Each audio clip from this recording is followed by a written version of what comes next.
All right, I think this is taping now with It is. the Coast Guard Station Commander, Keith Morgan.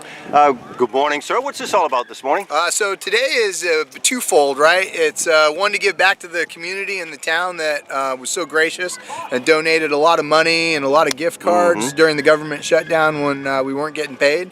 And then second fold is to just promote boating safety, get people, trying on different type of life jackets, getting, promoting Paddle Smart, right, which is promoting safe paddle craft, tickets or the stickers that go on the craft, along with making sure they're registered. So if you're out there, we can, come find you.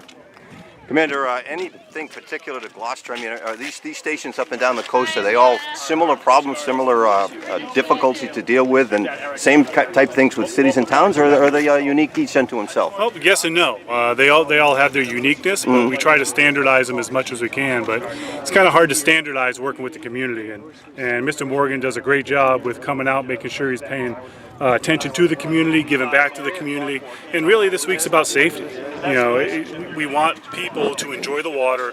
We want them to start their summer season just like this, getting out there, trying on some life jackets, making sure they know what their craft can do, and more importantly, what it can't do. And that way we can all enjoy the summer. So Gloucester is unique in that it's Gloucester. I mean, this is a great place. It's a great community. We have a lot of people down here that just care about the station. So to answer your question, yes and no. Okay, that makes sense. Every now and then we hear the Coast Guard being called out to, there's a boat overturned, or there's a loose kayak or a loose boat, and it frequently turns out that somebody just didn't secure them properly. So is this part of that message that you get out there? Yeah, that's what I was talking a little bit of Operation Paddle Smart, right? Which is to educate these people that have the kayaks or the paddle crafts, and they'll set them on the beach, and then the tide will come up and it will pick it up and send it out in the water. And we need to treat every one of those as if someone's actually in trouble or someone's actually in harm's way. So we use resources at a limited resources at a high cost. So if we can get that outreach out there to let people know, mark them with your name, pull them up off the beach. That will help us, right? Know whether you're actually in trouble or whether you're not. What about the integration between private craft around here, especially in the summertime, and the working community? How does that work with you guys? Because when I was a lobsterman, we wouldn't go out on weekends. We just wouldn't do it, right? Especially here in the harbor. Well, I think it's definitely shifting. I mean, I'm not from Gloucester, so you could probably tell the shift in recreational boating traffic versus commercial traffic, right? Fisheries are kind of down, regulations are up, so it's hard for people to make a good, honest living.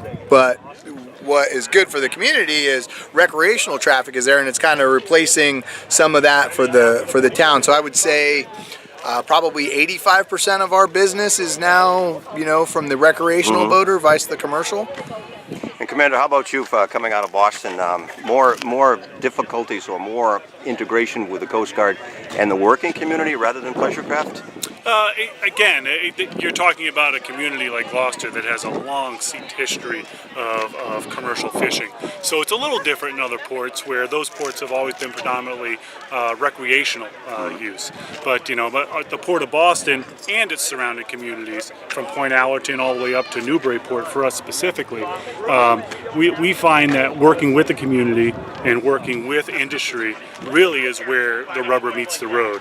And everybody understanding what everybody has to do, what their requirements are, just to be safe. So I find that it harmonizes a little bit better now than it used to, and that's probably just out of necessity. So. Excellent. And Commander, I'm going to be talking with you soon. Okay. Yeah. Any final comments here? No.